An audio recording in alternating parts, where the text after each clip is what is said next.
ஆன்மீகத்தின் வழி நடக்கும் அன்பு சொந்தங்களான மேஷ ராசிக்கு வணக்கங்க. எல்லாரும் எப்படி இருக்கீங்க? மேஷம் அப்படின்னாவே எல்லாரும் செய்யக்கூடிய வேலையை செய்ய மாட்டாங்க. புதுமையான செயல்பாடுகளின் மூலம் அனைவராலும் விரும்பப்படக்கூடியவங்க தான் இந்த மேஷ ராசி. மற்ற ராசிக்காரங்களாம் ஒரே மாதிரி யோசிக்கிறான்னு வச்சுக்கோங்களேன். ஒரு ஒரு பொருளை வாங்கணும், ஓகேங்களா? அதுக்கான பணம் சேர்த்தோன்னு அதை வாங்கணும்னு நினைப்பாங்க. ஆனா மேஷ ராசிக்காரங்க புதுமையான சிந்தனைக்கு சொந்தக்காரங்க இல்லையா? இவங்க மனசு வந்து புதுசு புதுசா யோசிச்சுட்டே இருக்கும். ஃபர்ஸ்ட் வந்து வாங்கலாம்னு பிளான் பண்ணுவாங்க. அந்த காசை வந்து பார்த்தீங்கன்னாக்க, அந்த பொருள வாங்க போயிட்டு, திடீர்னு வந்து பார்த்தீங்கன்னாக்கா, அத செலவு பண்றத விட ஏதாவது இன்வெஸ்ட் பண்ணலாம் அப்படின்ற மாரி யோசிப்பாங்க. ஸோ, பல வகைகள்ல அந்த பணத்த பெருக்குறதுக்கு இவங்க வந்து முற்படுவாங்க. பிசினஸ் பண்றதுக்குலாம் மேஷ ராசி அடிச்சுக்க ஆட்களே கிடையாது. ஏன்னா, கடினமான உழைப்புக்கு சொந்தக்காரங்க. நேரம் காலம் பார்க்க மாட்டாங்க.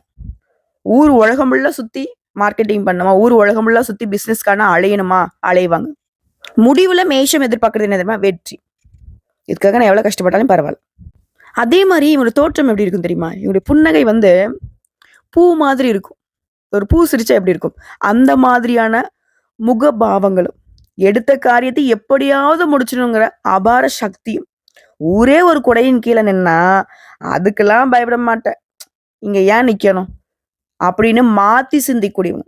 அஞ்சாம போராடி வெற்றி பெறக்கூடிய வேங்கைக்கு இணையானவங்க. தன்மானம் உடையவங்க. யாரையும் சார்ந்து ஒரு நாளும் வாழ மாட்டாங்க. இதுதான் மேஷம். இதனால பல பேர் சொல்லுவாங்க, அட இவனா, நீ பாரு 10 பைசா இல்லைனாலே கௌரவத்துக்கு ஒன்றும் குறைச்சல. இப்படிலாம் மற்றவங்க பேசுவாங்க. அதை பத்திலாம் அவசியமே கிடையாது. 10 பைசா இல்லைனாலும் பரவாயில்ல, நான் உங்ககிட்ட வந்து நிக்கல, இதுதான் நாங்க, இல்லைங்களாங்க? ஸோ இப்படிப்பட்ட குணம் கொண்ட மேஷத்திற்கு 38 ஆண்டுகளுக்கு பிறகு எதிர்பாராத 12 முக்கிய திருப்பங்கள் வந்துட்டு மேஷராசியோட வாழ்க்கையில காத்துட்டு இருக்கு. திருப்பங்கள் அப்படின்னாக்க நம்மள இப்படி ஒரு திருப்பு அப்படி ஒரு திருப்பி திருப்பி நம்ம வாழ்க்கையை சுத்தம் முடிச்சு விடுறது கிடையாதுங்க. ஒரு மாதிரி கஷ்ட நிலையில போயிட்டு இருக்கோம், கடினமா உழைச்சிக்கிட்டு இருக்கோம், அதற்கான ரிசல்ட் கிடைக்காத விஷயங்களுக்கு ஒரு நல்ல திருப்பம்னு வச்சுக்கோங்களேன். ஸோ இதனால ஆல்ரெடி சொன்னேன் இல்லைங்களா, மேஷராசியை பொறுத்த வரைக்கும் எல்லாருமே என்னன்னா, உங்களுடைய கௌரவத்தை கூட அவங்க என்ன நினைப்பாங்கன்னா, ஆமா பெரிய கௌரவம் அப்படின்னு பேசுவாங்க. ஆமா பெருசா இவன் செஞ்சுட்டான், இப்படிலாம் பேசுவாங்க. ஏன்னா அவங்களால செய்ய முடியாத வேலையை மேஷம் செய்யும். அவங்களால கடைபிடிக்க முடியாத ஒழுக்கத்தை நீங்க கடைபிடிப்பீங்க. ஸோ இப்படிப்பட்ட நிலையில இருந்தாலும், இந்த திருப்பங்கள் அப்படிங்கிறது அவங்களுக்கு இன்னும் சொந்த பந்தங்கள்லாம் நல்லாவே பொருளை பேசக்கூடிய அளவுக்கு அவங்களுக்கு நீங்க கன்டென்ட்ட குடுக்க போறீங்க. அந்த அளவுக்கு நல்லா இருக்க போறீங்க. ஏகபோக வாழ்க்கைக்கு 2 கிரகங்கள் பொறுப்பேற்கிறாங்க. நீங்களே ஆச்சரியப்படுவீங்க. இப்போ ஒருத்தர் வந்து எப்ப பாரு வந்து பார்த்தீங்கன்னாக்க நம்மள ஏதாவது ஒண்ணு கெடுக்கணும், அழிக்கணும்னு நினைச்சிட்டு இருக்கான்னு வச்சுக்க. திடீர்னு அவன் நம்முடைய முயற்சிக்கு உறுதுணையா நிக்கிறான். நம்முடைய வெற்றிக்கு அவன் ஒரு சின்ன காரணமா இருக்கான். இல்ல நம்மளோட வெற்றிக்கு அவன் தான் காரணமா இருக்கான். அப்படின்னு நமக்கு ஆச்சரியமா இருக்கும் இல்லையா? அப்படிதான். அப்படி நம்ம ஆச்சரியப்படக்கூடிய அளவுக்கு 2 கிரகங்கள் தான் உங்களுக்கு பலன் குடுக்குறாங்க. அது யாரு என்னங்கிறத இப்ப தெளிவா பார்க்கலாங்க. அதாவது நமக்கு நடக்கூடிய நல்லதுக்கு, கெட்டதுக்கும் வந்து பார்த்தீங்கன்னா, நவகிரகங்களுடைய அமைப்பை வச்சு ஜோதிடத்துல நாங்க வந்து உங்களுக்கான பலன்கள கணிப்போம். சரிங்களா? அதே மாரி அ உங்க ஜாதகத்த வச்சு பார்க்குற மாதிரியே, இந்த பெயர்ச்சிகளும் வந்து அதாவது கிரகங்களுடையோட பெயர்ச்சியுமே வந்து பார்த்தீங்கன்னா, முக்கியமான விஷயம். இது எல்லாருக்கும் தெரிஞ்சது தான். ஒரு கிரகம் அப்டின்னாவே, நம்ம எப்படி ஒரு இடத்துலருந்து ஒரு இடத்துக்கு நகர்ந்துகிட்டே இருக்கோமே, அதே மாதிரி தான். ஒவ்வொரு கிரகங்களும் ஒவ்வொரு குறிப்பிட்ட கால இடைவெளியில நாளுக்கு நாளுக்கு மாறுறவங்க இருக்காங்க. அதே மாரி மாசத்துக்கு, வருஷத்துக்கு, 2 1/2 வருஷத்துக்கு இந்த மாரி பல வருடங்கள் கழித்துலாம் கூட மாற்றம் அடையக்கூடிய கிரகங்கள் இருக்காங்க. ஸோ இந்த கிரகங்களுடைய பெயர்ச்சியின் காரணமாவும் நமக்கு நல்லது, கெட்டது தீர்மானிக்கப்படும். ஒருத்தருக்கு வந்து கெட்டதே நடந்துட்டு இருக்குனாக்க, திடீர்னு ஒரு கிரகம் வந்து இடம்பெயர்ச்சி ஆகுறப்போ, அந்த முழுமையான கெட்டதும் முழுசா நல்லதாவும் மாறதுக்கும் வாய்ப்பு இருக்கு. அததான் நாங்க என்ன ராஜயோகம்னு சொல்லுவோம். திடீர் அதிர்ஷ்டம்னு சொல்லுவோம். ஸோ இப்படி நாம இந்த மாரி பயிற்சிகள்லயே வந்து பார்த்தீங்கன்னாக்கா, ரொம்ப இம்பார்ட்டன்ட்டா எதிர்பார்க்கிறதுனாக்கா குரு பயிற்சி. "அப்பா! இவரு வந்தா நல்லா இருக்கும்பா." அது மாரி சுக்கிர பயிற்சி. "சூப்பர்ப்பா! இவரு வந்துட்டா போதும் நம்ம வாழ்க்கை நல்லா இருக்கும்." அப்படின்னு பொதுவா நம்ம எல்லாரும் எதிர்பார்க்கக்கூடிய விஷயம். அதே மாரி சனி பயிற்சி வந்தா, "அப்பப்பா! இவரு எங்க வந்து உட்கார்றாரோ தெரியலையே! இவரு இந்த வருஷம் என்ன பண்ணுவாரோ தெரியலையே!" அப்படின்னு பயப்படுவோம். அதுவும் இந்த மனுஷன் வந்தா 2 1/2 வருஷத்துக்கு நம்மள விட்டு போக மாட்டாரே! ஆட்டி படைச்சுருவாரே! அப்படின்னு யோசிப்போம். ஸோ அதே மாரி சனீஸ்வர் பகவானுக்கு அடுத்தபடியா நம்ம பயப்படுறது யாருக்கு? ராகுவிற்கும், கேதுவிற்கும். ஆனா இவங்க வந்து பார்த்தீங்கன்னாக்க, ஒரு சர்ப்ப கிரகங்கள், அதாவது பாம்பு கிரகங்கள், பாவ கிரகம், நிழல் கிரகம்னு நாங்க ஜோதிடத்துல சொல்லுவோம். ஆனா இவங்க 2 பேருமே எப்பேற்பட்டவங்க அப்படின்னா, இவங்க இருக்கக்கூடிய இடத்துக்கு தகுந்த மாரி தான். அதாவது தனது நிலைக்கு ஏற்றபடி தான் இந்த 2 கிரகங்களுமே சுப பலன்களையும் கொடுப்பாங்க, அசுப பலன்களையும் கொடுப்பாங்க. 2மே கொடுக்க தெரிஞ்சவங்க. சிவபெருமான் மாரி ஆக்கவும் தெரியும், அழிக்கவும் தெரியுன்ற மாதிரி இவங்க 2 பேருக்கு வந்து பார்த்தீங்கன்னாக்கா, அவங்க எந்த இடத்துல இருக்காங்களோ அதுக்கு தகுந்த மாரி நல்லத செய்வாங்க. நல்லவங்க கூட இருந்தா நல்லது செய்வாங்க. கெட்டவங்க கூட இருந்தா கெட்டது செய்வாங்க. ஆனா சிறப்பா செய்வாங்க.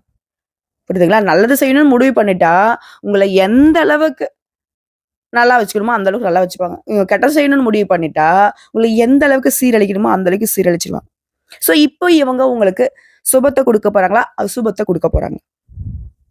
பொதுவாவே ராகு கேது பயிற்சி அப்படின்னாவே எல்லாரும் நம்ம நினைக்கிறது, "அப்பா! இவங்களால இன்னைக்கு நமக்கு கெட்டது மட்டும் தான் நடக்க போகுது" அப்படின்னு பயந்துட்டு இருக்கோம். பட் பயப்படவே வேணாம். இந்த ராகு கேது பயிற்சிங்கிறது விசுவாவசு வருடம் சித்திரை மாதம் 13ஆம் தேதி. அதாவது ஆங்கில வருடத்துல 26/4/2025 மாலை 4 மணி 28 மணிக்கு. பூரட்டாதி நட்சத்திரம் 3ஆம் பாதத்துல கும்ப ராசிக்கு ராகுவும், உத்திரம் நட்சத்திரம் 1ஆம் பாதத்துல சிம்ம ராசிக்கு கேதுவும் பயிற்சியாக போறாங்க.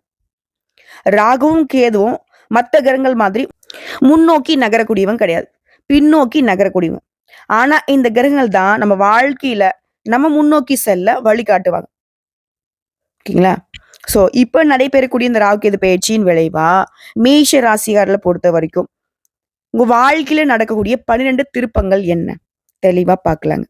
அதுக்கு முன்னாடி இந்த ராகு கேது பயிற்சி நடந்த பின்னாடியே எல்லாருமே ஏதாவது ஒரு நாகஸ்தலங்களுக்கு போயிட்டு, இந்த ராகுவினாலும், கேதுவினாலும் எனக்கு நல்லது மட்டுமே நடக்கணும்னு சொல்லி வழிபாடு செஞ்சுட்டு வாங்க. நல்லது நடக்கும். இந்த ராகு கேது பயிற்சிய கூட வாக்கிய பஞ்சாங்கத்தின்படி ஏப்ரல் 26ஆம் தேதியும், திருக்கணித பஞ்சாங்கத்தின்படி மே மாதம் 18ஆம் தேதி தான் நடக்க போகுது. இந்த ராகு கேது பயிற்சிய பொறுத்தவரைக்கும் மேஷ ராசிக்காலுக்கு கிடைக்கக்கூடிய பலன்கள் அப்படிங்கிறது, ஜோதிட சாஸ்திரப்படி பொதுவா நாங்க சொல்லணும்னா, நிழல் கிரகம், சர்ப கிரகம். இவங்க இவங்க இடத்த மாத்தக்கூடியது ஒரு குறிப்பிட்ட கால இடைவெளியில. அதே மாரி தான் இந்த வருஷத்துடைய சிறப்பா பார்த்தோம்னா, சனி பெயர்ச்சியும் இருக்கு, குரு பெயர்ச்சியும் இருக்கு, ராகு கேதுவுமே பெயர்ச்சி ஆகுறாங்க. இந்த சனி பெயர்ச்சியும் சரி, குரு பெயர்ச்சியும் சரி, தனிப்பட்ட முறையில. ஆனா, இந்த ராகு கேது பெயர்ச்சி அப்படிங்கிறவங்க சந்திரன் மற்றும் சூரியனால கிரகணம் ஏற்படும்போது நிழல் கிரகங்களாக தான் இந்த ராகு கேது உருவாகுனாங்க. ஓகேங்களா? ஸோ இவங்க மேஷ ராசிக்கு தரக்கூடிய பலன்கள் அப்படின்னா, மேஷ ராசிக்கு 11ஆம் இடத்துல ராகு, 5ஆம் இடத்துல கேது. இந்த இடங்கள்ல அமர்ந்து சவாலான காரியங்களையும் சர்வ சாதாரணமாக இனி செய்து முடிக்க உங்கள பலப்படுத்துறாங்க. ஓகேங்களா? ராகு பகவான பொறுத்தவரைக்கும் மேஷ ராசிக்கு நல்லதொரு முன்னேற்றத்தையும், கேது பகவான பொறுத்த வரைக்கும் தகுந்த அனுபவங்களையும் தந்து உங்களை வழிநடத்த போறாங்க. இந்த 2 விஷயத்துல இருந்து மேஷ ராசி புரிஞ்சுக்க வேண்டிய விஷயம் என்ன தெரியுமா? இவங்க 2 பேரும் உங்களுக்கு முழுக்க முழுக்க நல்லதே பண்ண போறாங்க. ஸோ உங்க வாழ்க்கையில் நடக்கக்கூடிய இந்த 12 திருப்பங்கள் நல்லதொரு மாற்றம், நல்லதொரு ஏற்றம், நல்லா இருக்க போறீங்க. சரிங்க. என்னதான் இந்த ராகு கேது நமக்கு நல்லது செஞ்சாலும், இவங்களால அதீத நன்மைகளும் நடக்கணும். இவங்க ஆனா வந்து நிழல் கிரகம் அப்படின்னாக்க, திடீர் நிழல் இருக்கும். திடீர்னு வந்து நிழல் காணாம போகறதுக்கு வாய்ப்பு இருக்கு இல்லையா? அந்த மாரி இவங்களுடைய நல்லதும், கெட்டதும் நமக்கு கொஞ்சம் தடுமாற்றத்த கொடுக்கறதுக்கு வாய்ப்பு இருக்கிறதுனால, இவங்கள சரி செய்யறது யாரால தெரியுமா? துர்க்கை அம்மனுடைய வழிபாட்டின் காரணமா. ஸோ இந்த வீடியோ பதிவு பார்க்கக்கூடிய இந்த தருணத்துல துர்க்கை அம்மன மனசார நினைச்சுக்கோங்க. ஒவ்வொரு செவ்வாய்க்கிழமை, வெள்ளிக்கிழமையும் ராகால வேளையில துர்க்கை அம்மனுக்கு நல்லெண்ணெய் தீபம் ஏற்றி வழிபாடு செய்வதனால, இவர்களால உங்களுக்கு தொடர்ந்து நல்லதே நடக்கும். என்னங்க எல்லாரும் ஓம் துர்க்கை அம்மனே போற்றி போற்றி, துன்பங்களை தீர்ப்பவளே போற்றி போற்றி அப்படின்னு சொல்லிட்டீங்களா? சொல்லாதவங்க சொல்லுங்க. நல்லது. ஏன்னா, மேக்ஸிமம் நெறைய வட இந்தியர்கள் எல்லாருமே நல்லா செல்வ செழிப்போடு இருக்கிறதுக்கு காரணம் என்ன தெரியுமா? துர்க்கை அம்மனோட வழிபாடு தான். புரிஞ்சுக்கோங்க, தெரிஞ்சுக்கோங்க. சூட்சமமா இந்த விஷயத்த வந்துட்டு மனசுல வச்சுக்கோங்க. இப்போ ராகு, கேது மேஷ ராசிக்கு தரக்கூடிய 12 திருப்பங்கள். முதல் திருப்பம். ராகு பகவான பொறுத்தவரைக்கும் உங்க ராசிக்கு லாப வீட்டிற்கு வருவதனால புத்துணர்ச்சியும், புதிய முயற்சிகள வெற்றியும் குடுக்குறாரு. 2வதா பணவரவை கொடுக்கறதும், வீண் செலவுகளை கட்டுப்படுத்துறதும், அதிக வட்டி கடன்களை அடைத்து முடிக்கிறதுக்கும் வழிகாட்டுறாங்க. இப்ப 3வது திருப்பம். சவாலான காரியங்களுமே சர்வ சாதாரணமாக இனி செய்து முடிப்பீங்க. 4வது திருப்பம். குடும்பத்துல இது நாள் வரைக்கும் இருந்து வந்த சிக்கல்கள், குழப்பங்கள் எல்லாமே மாறி அமைதி திரும்ப போகுது. 5வது திருப்பம். உங்க வார்த்தைக்கு மதிப்பு கொடு. குடும்ப வாழ்க்கையை பொறுத்தவரைக்கும் கணவன் மனைவிக்கிடையே இருந்த அந்த மனக்கசப்பு விலகி ஒருத்தருக்கு ஒருத்தர் விட்டு கொடுத்து உங்களோட உணர்ச்சிகளை மதித்து நடந்துக்க போறீங்க. இப்ப 6வது திருப்பங்கள். குழந்தை இல்லாதவங்களுக்கு குழந்தை பாக்கியம் கிட்டும். உங்க பிள்ளைகள் கெட்ட நண்பர்கள் இருந்து விலகுவாங்க. உயர்கல்வியில வெற்றி பெறுவாங்க. 7வது திருப்பம். திருமண முயற்சிகள்ல இருந்த தடைகள் விலகுது. உங்க மகனுக்கோ மகளுக்கோ நல்ல வரன் அமையுங்க. அதே மாதிரி அவங்க விரும்பியபடியே நல்ல நிறுவனத்திலயும் வேலை கிடைக்கும். அடுத்த 8வது திருப்பங்க. இந்த ராகுவின் அருளால சொத்து வகையில உங்களுக்கு இருந்து வந்த பிரச்சனைகள் எல்லாமே தீருது. நிம்மதி பெருமூச்சு விடுவீங்க. அடுத்துதான் அடுத்து 9வது திருப்பம். விழாக்கள்ல முக்கியத்துவம் பெறுவீங்க. வெளிநாட்டுல இருக்கக்கூடிய உறவுக்காரங்க நண்பர்களால உங்களுக்கு ஆதாயம் உண்டு. அடுத்து 10வது திருப்பங்க. உடலாலையும் சரி மனதாலையும் சரி நொந்து போயிருந்த நீங்க இனி ஆரோக்கியமாகவும் உற்சாகமாகவும் திகழ போறீங்க. அடுத்ததா 11வது திருப்பம். வியாபாரம் பார்க்குறோம், தொழில் பண்றோம். ஆண்களாக இருந்தாலும் சரி, பெண்களாக இருந்தாலும் சரி. போட்டியாளர்களுக்கு ஈடு கொடுக்கக்கூடிய அளவுக்கு வியாபாரத்துல புதிய யுக்திகளை கையாள போறீங்க. புதிய ஏஜென்சி எடுக்க போறீங்க. அடுத்தது 12வது திருப்பம். உத்தியோக பணிகள்ல இருக்கக்கூடியவங்க மேல் அதிகாரி கிட்ட உங்களுக்கு இருந்து வந்த மோதல் போக்குகள் மறையுது. கலைத்துறையில இருக்கிறவங்களுக்கு வேற்றுமொழி வாய்ப்புகள் கிடைக்கும். சம்பள பாக்கிகள் கைக்கு வரும். அதாவது வருமானத்திற்கு குறைவு இருக்காது. நிறைவான பணபாக்கியம் உங்களுக்கு உண்டு. சோ இந்த 12 திருப்பங்களும் உங்களுக்கு நல்லதொரு மாற்றத்தை ஏற்படுத்துங்களா? ஏற்படுத்தாதுங்களா? தெரிஞ்சிருப்பீங்க. அதே மாதிரி ஞானகரகன்னு சொல்லக்கூடிய கேது 5ஆம் இடத்துல உட்கார்ந்து ஞானம், பக்தி இதெல்லாம் வந்து அதிகமா கொடுக்க போறாரு. ஆன்மீகத்துல நாட்டத்தை அதிகரிக்க போறாரு.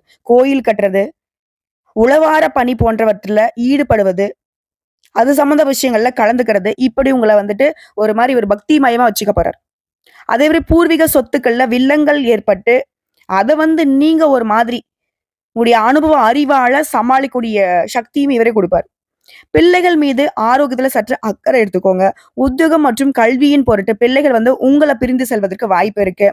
அவங்களுடைய திருமண விஷயத்திலயுமே அவசரம் கூடாதுங்க. ஜாதகத்த நல்லா ஆராய்ந்து பார்த்து அதுக்கப்புறம் தான் அவங்களுக்கு திருமணம் நடத்தி வைக்கக்கூடிய செயல்லயே நீங்க இறங்குறது அவசியம். அதுவே கர்ப்பிணி பெண்களா இருக்கீங்க அப்படின்னாக்கா, நீண்ட தூர பயணங்களை தவிர்க்கிறது நல்லது. அதிகமான எடையை தூக்கக்கூடாது. அதே மாதிரி மருத்துவருடைய ஆலோசனைகள் இல்லாம எந்த ஒரு மருந்துமே எடுத்துக்கூடாதுங்க. இது வந்து கர்ப்பிணி பெண்களுக்கு மட்டும் இல்ல. மேஷராசியில இருக்கக்கூடிய ஒவ்வொரு நட்சத்திரத்துக்கும் ஆண்களுக்கும் சரி, பெண்களுக்கும் சரி, சின்னவங்களோ பெரியவங்களோ. சரிங்களா? அதே மாதிரி உங்கள பத்தி வீண் வதந்திகள் வந்து நீங்கும். ஆழ் மனதுல எப்பவுமே ஒரு மாதிரி பயம், பதட்டம், சந்தேகம் இது மாதிரி இருந்துகிட்டே இருக்கும். உறவுக்காரங்க ஒரு சிலர் வந்து உங்களுக்கு வந்து பகையாகலாம். தாய் மாமா வழியில சங்கடங்கள வந்து நீங்கும். பூர்வீக சொத்து பிரச்சனைகள் கொஞ்சம் நிதானத்த கடைபிடிங்க. பேசி தீர்க்க பாருங்க. வியாபாரத்துல பாக்கிகள் வசூலாகும். கூட்டு தொழில பங்குதாரர்களுக்கு இடையே நிலை வந்த பனிப்போர் நீங்குது. உத்தியோகத்துல வெகு நாட்களாக நீ எதிர்பார்த்த பதவி உயர்வு, சம்பள உயர்வு கண்டிப்பா கிடைக்கும். சோ ராகு பகவான் முழுக்க முழுக்க நல்லத பண்ணாலும், கேது பகவான் என்ன பண்றாரு, கொஞ்சம் உங்கள பதட்டத்துல வச்சுக்கிறாரு. ஆனா பாதிப்பை ஏற்படுத்தல. உங்களுக்கு ஒரு அனுபவத்த குடுக்குறாரு. நான் முன்னாடியே சொன்ன மாரி தான். புரியுதுங்களா? அதாவது லாபஸ்தானத்துல இருக்கக்கூடிய ராகு பொருளாதாரத்த மேம்பட வைக்கிறார். தொழில முன்னெடுத்து ஏற்படுத்த வாடகை கட்டடத்துல நடைபெற்றிருந்த உங்கள தொழில வந்து சொந்த கட்டடத்துல மாற்றத்துக்கான முயற்சிகள கைக்கூடி வர வைக்கிறாரு. தொழிலை விரிவு செய்ய நீங்க எடுக்கக்கூடிய முயற்சிகள ஒத்துழைப்பு கிடைக்கும். உத்தியோகத்துல பதவி உயர்வு தானா வந்து சேரும். அது பஞ்சமஸ்தானத்துல சஞ்சாரம் பண்ணக்கூடிய கேதுவினால உங்க மனசுக்கு மகிழ்ச்சியை தரக்கூடிய நிறைய சம்பவங்கள் நடைபெற போகுது. இது தவிர இந்த ராகுடைய சஞ்சாரம் அப்படிங்கிறது எண்ணற்ற நன்மைகளை பெறுவதற்கான யோகத்தையும் கொடுத்திருக்குங்க. அதாவது ராகு பகவான் பொறுத்தவரைக்கும் 12ஆம் இடத்துக்கு வராரு இல்லையா? அதாவது போகஸ்தானம். கேது பகவான் அமரக்கூடிய இடம் சத்ருஸ்தானம். ராசிக்கு 12ஆம் வீட்டுல அடி எடுத்து வைக்கக்கூடிய ராகுவினால மனதளவுல தன்னம்பிக்கை மேம்படுது, தெளிவு பிறகுது. மத்தவங்களுடைய தேவைகளை நீ நிறைவேற்றி வைக்கக்கூடிய அளவுக்கு உங்களுடைய நிலையில உயர்வு இருக்குது. குடும்பத்துல சாதகமான சூழ்நிலை ஏற்பட போகுது. கணவன் மனைவிக்கிடையே புரிதல் அதிகமாகும். தடைப்பட்ட சில வரவுகள் கூட இப்ப சாதகமா முடிஞ்சு வருங்க. ஆன்மீக பணிகள்ல நாட்டம் அதிகமா கொடுக்குறாரு. எதிர்பாராத சில உதவிகள் மூலம் மாற்றமான அனுகூலமான சூழ்நிலை அமைச்சு கொடுக்குறாரு. புதுசா சொத்து வாங்குவதில் ஆர்வம் ஏற்படும். நீண்ட தூர பயண வாய்ப்புகள் கைகூடி வரும். வெளி மாநில புண்ணிய ஸ்தலங்களுக்கு போயிட்டு வருவதற்கான சூழ்நிலை இருக்கு. பூர்வீக சொத்து பிரச்சனைகளுக்கு உங்களுக்கு தீர்வு கிடைக்கும். ஆனா எக்காரணத்தை கொண்டும் மத்தவங்க கிட்ட எந்த ஒரு எதிர்பார்ப்பையும் வைக்காம நீங்களே உங்களுடைய வேலையை பார்த்துக்கிறது நல்லது. அது மாதிரி வண்டி வாகன பயணங்கள்ல கவனம் வச்சுக்கோங்க. ராசிக்கு 6ஆம் இடத்துல அடி எடுத்து வைக்கக்கூடிய கேதுவினால பிரச்சனை எதுவாக இருந்தாலும் அதுல ஒரு தெளிவை கொடுத்துருவாரு. சந்தேக உணர்வுல இருந்து பிரிந்து போன தம்பதிகள் கூட மீண்டும் ஒன்றிணைவதற்கான வாய்ப்பை ஏற்படுத்துறாரு. குழந்தையுடைய செயல்பாடுகள் நல்ல மாற்றத்தை கொடுக்குறாரு. கோர்ட்டு கேஸ் வழக்குல உங்களுக்கு சாதகமான தீர்ப்பு கிடைக்கும். உங்களுக்கு எதிராக செயல்பட்டவங்க கூட விலகி ஓடுவாங்க. தாய் மாமன் உறவுகிட்ட அனுசரிச்சு நடந்துக்கோங்க. தடைப்பட்ட பணிகளை செய்து முடிச்சுக்க போறீங்க. அதுவரை பூமி மற்றும் மனை சார்ந்த விஷயங்கள்ல சிந்தித்து செயல்படணும்.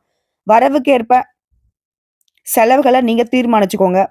அது மாரி இணையம் வர்த்தகத்துல கொஞ்சம் கவனமா இருங்க. எதிர்ப்புகளால உங்களுக்கு ஏற்பட்டிருந்த பிரச்சனைகள் கட்டாயம் குறையுங்க. அதுவே உடல் ஆரோக்கியம்னு எடுத்துக்கிட்டோம்னாக்க, உடல் ஆரோக்கியத்துல ஏற்ற இறக்கமான சூழ்நிலை அமையும். வெளி உணவுகள முடிஞ்ச அளவுக்கு தவிர்க்கிறது சிறப்பு. அது மாரி உங்களுடைய செயல்பாடுகள்ல இருந்து வந்த சோர்வு விலகுது. தலைவலி, முதுகுவலி சார்ந்த பிரச்சனைகள் குறையும். அடுத்ததா பொருளாதாரம். பொருளாதாரம் தொடர்பான நெருக்கடிகள் குறையுது. ஆடம்பரமான செலவுகளை குறைத்துக் கொள்ளுங்க. சிறு வருமானத்தையுமே சரியான முறையில முதலீடு செஞ்சீங்க அப்படின்னாக்கா, அது பெரிய லாபத்தை ஏற்படுத்தும். விலை உயர்ந்த பொருட்கள்ல கவனம் வேணும். மறதி சார்ந்த பிரச்சனைகள் தோன்றி மறைவதனால, எந்த ஒரு ஆவணத்தையுமே கவனமா கையாளுங்க. இழுபறியான வரவுகள். அதாவது உங்க பணம் வெளியில மாட்டிக்கிட்டு வருமா, வராதான்ற அந்த மாதிரியான பணம் கூட இப்ப கிடைக்கிறதுக்கு வாய்ப்பு இருக்கு. அதே உத்தியோக பணிகள எடுத்துக்கிட்டோம்னாக்க, உயர் அதிகாரிகிட்ட விவேகத்துடன் செயல்பட்டு மாறுபட்ட அணுகுமுறையின் மூலம் மாற்றம் உண்டாகும். நீங்க எதிர்பார்த்திருந்த இடமாற்றம் சாதகமா கிடைக்கும். ஊதிய உயர்வு சிலருக்கு கைகூடி வரும். அலுவலக பணிகள்ல இருந்து வந்த போட்டிகள் மற்றும் தடைகளை வெற்றி கொள்வீங்க. பணி சார்ந்த சில பயணங்கள் மூலம் புதிய வாய்ப்புகளும், அனுபவங்களும் மேம்படுங்க. பணிமாற்ற முடிவுகள்ல சூழலை அறிந்து அனுபவ அறிவை பயன்படுத்தி செயல்படுங்க. சக பணியாளர்கிட்ட தனிப்பட்ட செயல்கள்ல கருத்துக்களை கூறுவதை தவிர்க்கிறது சிறப்பு. அடுத்தா கன்னித்துறையில இருக்கிறவங்களுக்கு பிற நாட்டு நிறுவனங்கள்ல இருந்து நல்ல வாய்ப்புகள் கிடைக்கும். அதாவது ஐடில வேலை பார்க்குறீங்க இல்லையா? அந்த மாதிரியான ஆட்களுக்கு. அடுத்து வியாபாரிகள பொறுத்திருக்கும். புதிய துறை சார்ந்த தேடலோட முதலீடுகள்ல லாபம் அதிகமாகும். சந்தை நிலவரங்களை அறிந்து செயல்படுவது இன்னும் சிறப்பு. அதே மாதிரி நிலுவையில இருந்து வந்த சரக்குகளை விற்று தீர்ப்பீங்க. வித்தியாசமான அணுகுமுறையால போட்டியாளர்களை வெற்றி கொள்வீங்க. இதுவே ஏற்றுமதி மற்றும் இறக்குமதி சார்ந்த பணிகள்ல மேம்பாடு ஏற்படுது. கடன் சார்ந்த செயல்பாடுகள்ல விவேகத்துடன் செயல்பட்டு தொழில்நுட்ப உதவிகளின் மூலம் வியாபார பணிகளை சில மாற்றங்களை கொண்டு வர போறீங்க. இது கூட்டு வியாபாரம் பண்றீங்க அப்படின்னாக்க பொறுமையை கையாள்வது நல்லதுங்க. அதே மாதிரி வெளியூர் தொடர்புகளால ஆதாயம் அடைவீங்க. அடுத்த அரசியல்வாதிகளுக்கு நினைத்த சில பணிகள்ல தந்திரமா செயல்பட்டு நினைச்சதை அடைஞ்சிருவீங்க. கட்சி பணி சார்ந்த பயணங்கள் அடிக்கடி போயிட்டு வருவீங்க. தற்பெருமைகளால செலவுகள் கையிருப்புகள் குறையறதுக்கு வாய்ப்பு இருக்கு. ஒப்பந்த பணிகள்ல கவனத்தோட செயல்படணும். கூட இருக்கிறவங்கள பத்தின புதிய தெளிவு உண்டாகும். புதிய தொழில்நுட்ப கருவிகளால ஏற்றமான சூழல் ஏற்படுது. பேச்சுக்கள்ல அனுபவ அறிவு வெளிப்படுது. அடுத்து கலைஞர்களுக்கு கலைத்துறையில வித்தியாசமான வாய்ப்புகளின் மூலம் செல்வாக்கு அதிகரிக்கும். திடீர் பயணங்களால் சுக வாழ்க்கையில ஏற்றம் உண்டாகும். இசைத்துறையில இருக்கிறவங்களுக்கு திறமைகளை வெளிப்படுத்துவீங்க. ஆசை வார்த்தைகளை நம்பி செயல்படாமல் இருக்கிறதும், முன்கோபத்தை குறைச்சிக்கிறதும் ரொம்ப ரொம்ப நல்லது. உடைய உயர் பொறுப்புல இருக்கிறவங்க கிட்ட தேவையற்ற வாதங்களை தவிர்த்துக்கோங்க. அடுத்து பெண்களை பொறுத்த வரைக்கும் அன்றாட பணிகள்ல சுறுசுறுப்பா செயல்பட போறீங்க. மனதளவுல இருந்து வந்த கவலைகள் குறையுது. கணவன் மனைவிக்கிடையே அனுசரிச்சு நடந்துக்கோங்க. சிந்தனை போக்குல கவனம் தேவை. தடைப்பட்ட சுபகாரியங்கள்ல முயற்சி பண்ணீங்கன்னாக்க கைகூடி வரும். உறவுகள்கிட்ட பயனற்ற விவாதங்களை தவிர்க்கிறது நல்லது. அதே மாதிரி கடன் சார்ந்த பிரச்சனைகள் கட்டுக்குள்ள வருது. உத்தியோக பணிகள்ல இருக்கக்கூடியவங்களுக்கு விரக்தி மனப்பான்மை விலகுது. மனதளவுல இருந்து வந்த தயக்க உணர்வுகள் குறையுது. ஆடம்பரமான செலவுகளால கையிருப்புகள் குறையறதுக்கு வாய்ப்பு இருக்கு. ஸோ செலவுகளை பார்த்து பண்ணிக்கோங்க. அடுத்து மாணவர்களை பொறுத்திருக்கும் ஒரு திறமைகளுக்கு உண்டான வாய்ப்புகளும் மதிப்பெண்களும் கிடைக்கும். இது மாணவர்களை பொறுத்த வரைக்கும் வாகன பயணங்கள்ல மித வேகம் மிக நன்று. உயர்கல்வியில முயற்சிகள் அதிகப்படுத்திக்கோங்க. நண்பர்களுடைய தன்மைகளை அறிந்து நட்பு பாராட்டுறது சிறப்பு. அதே மாதிரி போட்டித் தேர்வுகள் எழுதுறவங்க முயற்சிகளை அதிகப்படுத்திக்கோங்க. சஞ்சலமான சிந்தனைகளை தவிர்க்கிறது சிறப்பு. சில நேரத்துல தனிமையை உற்ற தோழனோட அமைச்சுக்கோங்க. உடற்பயிற்சி மற்றும் உணவு விஷயங்களை கட்டுப்பாடு அவசியம். நன்மைகள்னு பார்த்தோம்னாக்கா நடைபெறக்கூடிய இந்த ராக்கெது பேச்சினால தடைப்பட்ட வெளியூர் பயண வாய்ப்புகளும் நெருக்கடி கொடுத்துட்டு இருந்த சில இன்னல்களும் மறைய போகுது.